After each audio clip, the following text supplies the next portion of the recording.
The Five Black Presidents. Joel A. Rogers and Dr. Asu Bakufu have both written books documenting at least five former presidents of the United States had black people among their ancestors. If one considers the fact that European men far outnumbered European women during the founding of this country, and that the rape and impregnation of an African female slave was not considered a crime, it is even more surprising that these two authors could not document black ancestors among an ever-larging number of former presidents. The presidents they name include Thomas Jefferson, Andrew Jackson, Abraham Lincoln, Warren Harding, and Calvin Coolidge. The best case for black ancestry is against Warren G. Harding, our 29th president from 1921 until 1923. Harding himself never denied his ancestry. When Republican leaders called on Harding to deny the Negro history, he said, "How should I know whether or not one of my ancestors might have jumped the fence?" William Chancellor, a white professor of economics and politics at Worcester College in Ohio, wrote a book on the Harding family genealogy and identified black ancestors among both parents of President Harding. Justice Department agents allegedly bought and destroyed all copies of this book. Chancellor also said that Harding's only economic credentials included education at Iberia College, which was founded in order to educate future slaves. Andrew Jackson was our seventh president from 1829 to 1837. The Virginia Magazine of History, Volume 29, says that Jackson was the son of a white woman from Ireland who had intermarried with a Negro.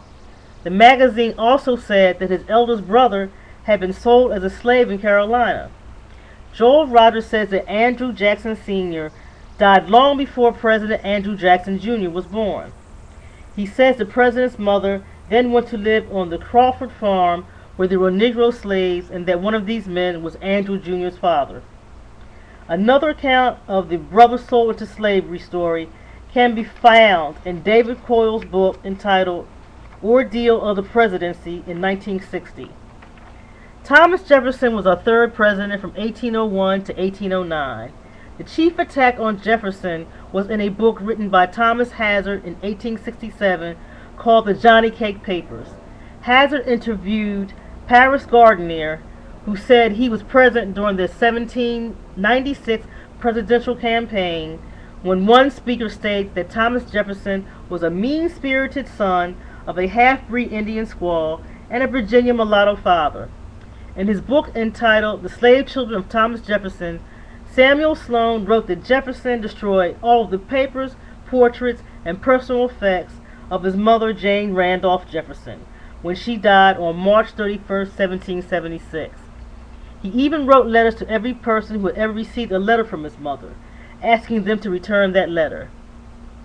Sloan says, "There is something strange and even psychopathic about the lengths to which Thomas Jefferson went to destroy all the remembrances of his mother, while saving over 18,000 copies of his own letters and other documents for posterity.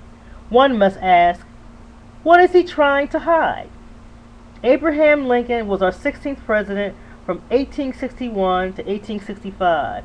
J. A. Rogers quotes Lincoln's mother, Nancy Hanks, as saying that Abraham Lincoln was the illegitimate son of an African man.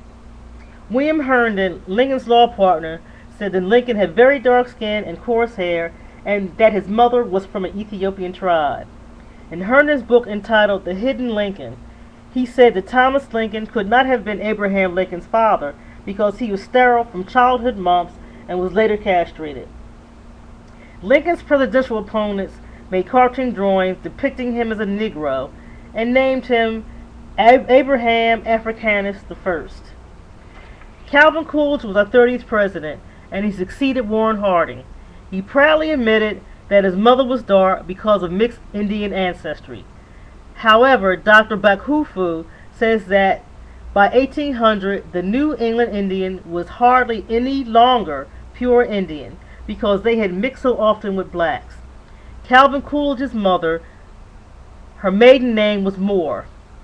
In Europe, the name Moor, M-O-O-R, was given to all black people just as the saying that Negro was used in America.